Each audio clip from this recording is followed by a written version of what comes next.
약 10만 제곱미터의 공간에 대형 쇼핑몰로 나갈 생필품과 식품들이 들어오고 나간다.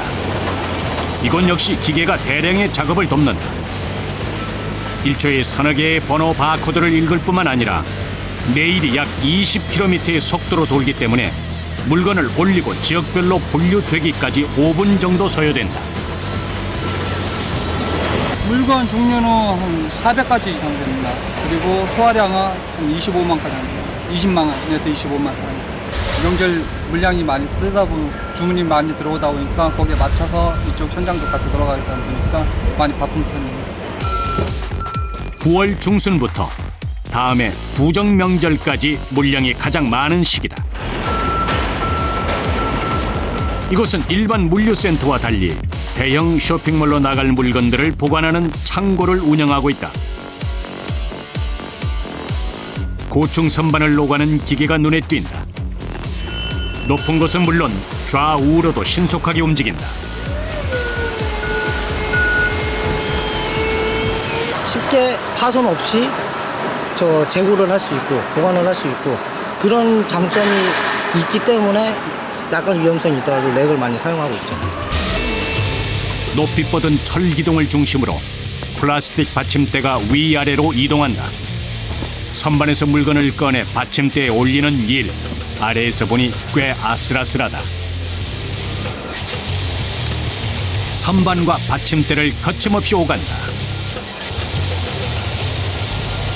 여기 사이 여기서 가야 돼요. 여기요? 네, 처음엔 여기가 제일. 이게 최고 높이에요. 그래요? 네. 몇 미터예요? 그래도 한 6, 7m 넘지 않을까? 6, 7m 정도 될려나?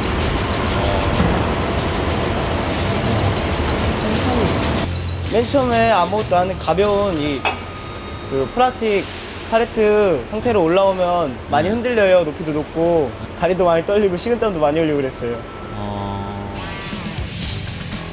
플라스틱 받침대 하나에 의지한 채 높은 곳을 오르내리는 작업이 계속된다.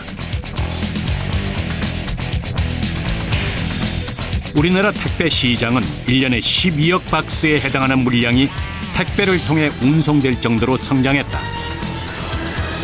연 12억 박스는 우리나라 국민 한 사람이 1년에 택배를 21번 이용하는 것과 같은 규모다. 가히 택배 홍수 시대라는 말이 어울릴 정도다. 기계에서 내린 물건은 지역별로 운반하기 쉽게 쌓아야 한다. 물건을 옮기고 쌓는 단순 작업이 시작된다. 다 각자가 틀려요, 가는 곳이. 그냥 내려오면은 뭐 한 군데로 보낼 게 아니니까 다 자기 맡은 분야로 쌓아서 보내는 거고 내놓으면은 이제 운송 차가 와서 실어.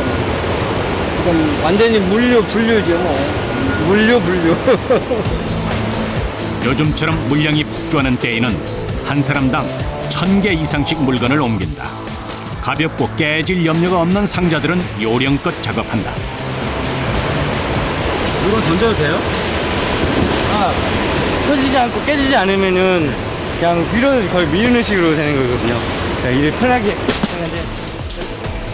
가볍기도 하고 내용물에 손상이 없을 상자들은 던져서 옮기기도 하지만 30kg을 훌쩍 넘기는 무거운 상자들도 많다. 그리고 아직 해야 할 일이 많이 남았다. 다해서 1200개다가 이렇게 한 1600개 정도 돼요. 1600개요? 150명의 직원으로도 모자라 30명의 기간제 근로자를 채용했다. 기계가 멈추지 않는 이상 이들의 일도 끝나지 않는다.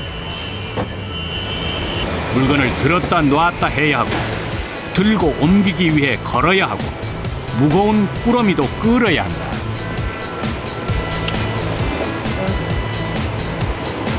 힘드세요? 네? 힘드세요? 여기서 한 달만 일하시면 박스 냄새 나요. 업체마다 박스 냄새가 다 틀려요. 그래요? 네. 1000개 이상 들면은 진짜 막 팔이 울씬거린다고 그러죠. 되게 팔이 아프고 팔이 이게 많이 쑤셔요, 여기가. 그래도 새벽까지 물건을 분류하고 쌓는 작업이 계속됐다.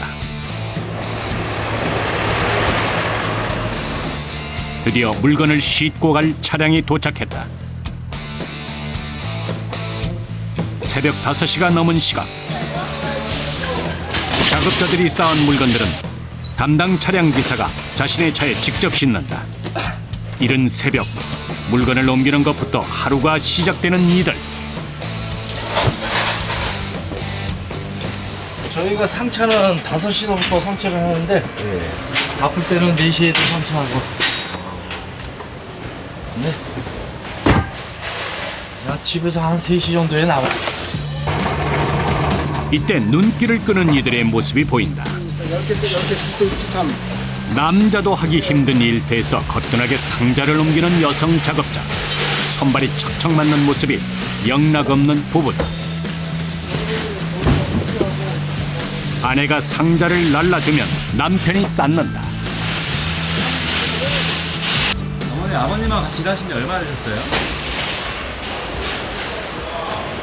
오래됐죠. 10년 한참 넘은 것 같은데? 한 14, 15년 된 것 같아요. 14, 15년이요? 아, 술이야, 술. 응? 술이야. 아이, 그래요? 아이고, 참. 어머니 왜요? 예, 잘못, 품목을 잘못 알고서 엉뚱한 거 찾으니까 있나?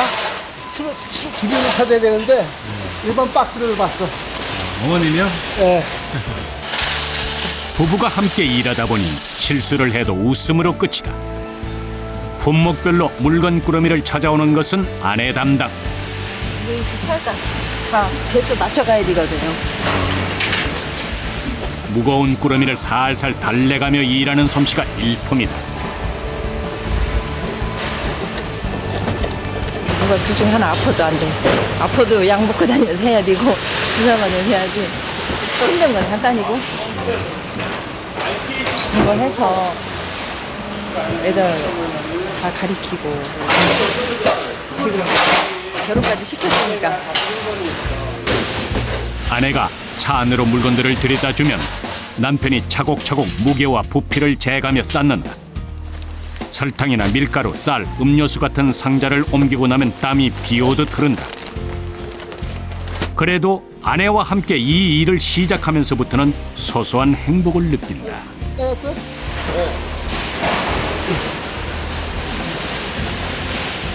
집사람들 또 딴 거 하다가 아주 여기 같이 그냥 이런 거죠. 이렇게 표현할 수가 없어요. 이곳에서는 박수춘 씨처럼 부부가 함께 일하는 작업자들이 덜어있다. 새벽부터 나와서 발을 맞춰야 하고 내내 함께 다녀야 하기 때문이다. 연락 없이 출근하지 않는 황당한 경우도 여러 번 겪은 박수춘 씨. 그래서 더 아내가 고맙다.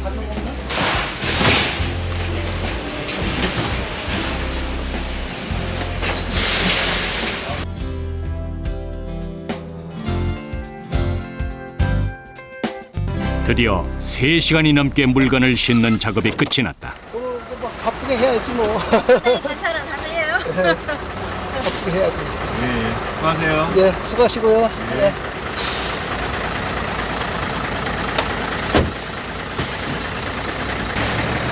어느덧 동이 터오고 물건을 운반하기 위해 길을 떠난다.